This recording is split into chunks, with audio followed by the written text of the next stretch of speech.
Assalamualaikum dan salam sejahtera buat murid-murid sekalian. Hari ini kita akan menjalankan satu eksperimen untuk mengkaji hubungan di antara tempoh satu ayunan lengkap bandul dan panjang bandul. Tajuk eksperimen kita pada hari ini ialah eksperimen bandul ringkas. Murid-murid bolehlah merujuk buku teks di tempat masing-masing pada halaman 14, 15 dan 16. Sebelum menjalankan eksperimen, kita seharusnya mengenal pasti apakah inference, hipotesis, tujuan dan pemboleh ubah yang terlibat. Inference eksperimen ini ialah panjang bandul mempengaruhi tempoh satu ayunan lengkap bandul, manakala hipotesisnya ialah semakin bertambah panjang bandul, semakin bertambah tempoh satu ayunan lengkap bandul. Tujuan eksperimen kita pada hari ini ialah mengkaji hubungan di antara tempoh satu ayunan lengkap bandul dan panjang bandul. Dan yang terakhir adalah pemboleh ubah yang terlibat, iaitu pemboleh ubah dimanipulasikan ialah panjang bandul, pemboleh ubah bergerak balas ialah tempoh satu ayunan lengkap bandul, dan pemboleh ubah dimalarkan ialah jisim ladung bandul. Ini adalah alat radas yang kita perlu untuk menjalankan eksperimen ini, iaitu kaki retort, pengapit G, jam randik, pembaris meter, jangka sudut, ladung bandul, benan 80 cm dan dua kepingan papan lapis kecil. Anak-anak murid sekalian, jom kita susun dan pasang alat-alat radas bagi eksperimen ini. Mula-mula, kaki retort diapit dengan menggunakan pengapit G secara ketat supaya kaki retort berada dalam keadaan stabil. Kemudian, kita perlu ikat ladung bandul dengan menggunakan benan yang panjangnya 80 cm. Akhir sekali, kita apit benan tersebut menggunakan dua kepingan papan lapis kecil pada hujung pengapit kaki retort, dan pengapit kaki retort diketatkan.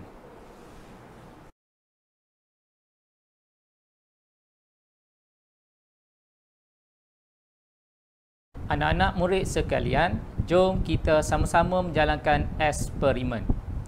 Langkah pertama ialah panjang bandul dilaraskan sepanjang 20 cm menggunakan pembaris meter. Langkah kedua ialah ladung disasarkan ke sisi pada sudut 30 darjah menggunakan jangka sudut.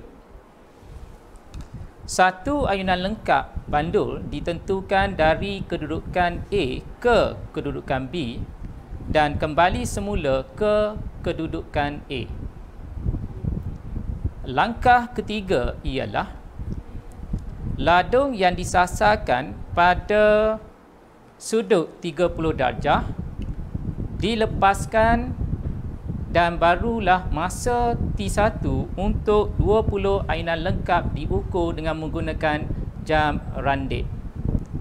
Setelah lengkap 20 ayunan, jam randik diberhentikan dan masa T1 untuk 20 ayunan lengkap direkod. 1, 2, 3, 4, 5, 6, 7, 8, 9, 10, 11, 12, 13, 14, 15, 16, 17, 17, 18, 19, 20.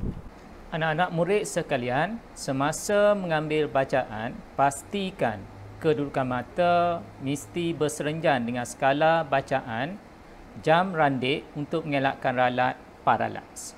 Masa T1 untuk 20 ayunan lengkap ialah 17.5 saat. Langkah keempat ialah ulangi langkah ketiga dan rekodkan masa untuk kali kedua iaitu T2 untuk 20 ayunan lengkap dengan menggunakan jam randik. Langkah kelima ialah masa purata iaitu T purata sama dengan T1 tambah T2 bahagi 20 ayunan lengkap dihitung dan direkodkan.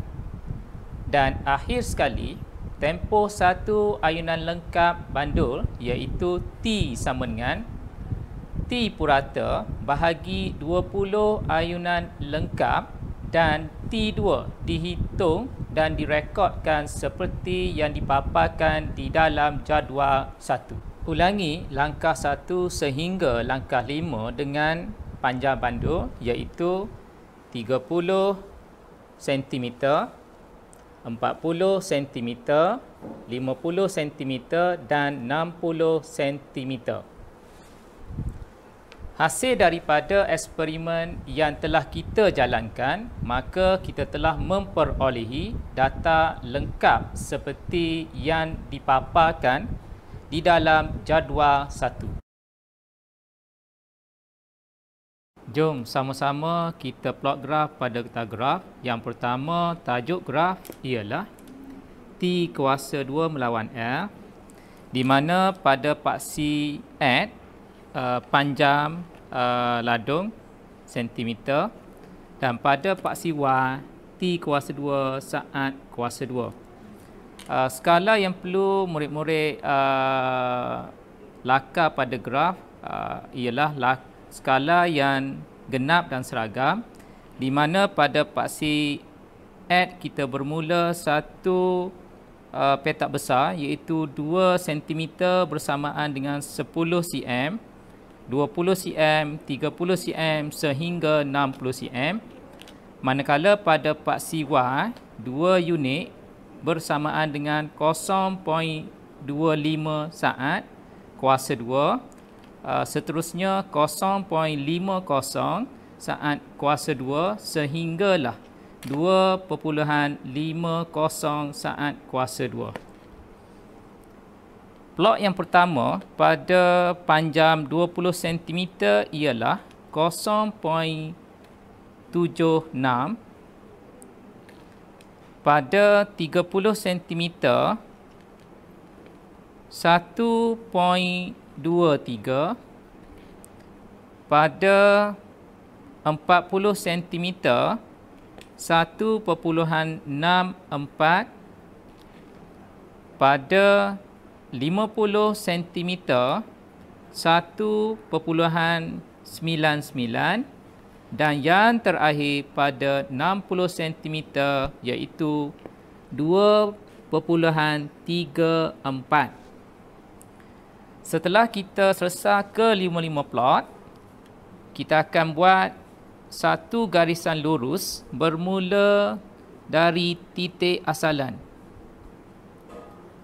Pastikan graf yang kita plot adalah graf yang terbaik di mana kesemua plot mesti seimbang sepanjang garis lurus.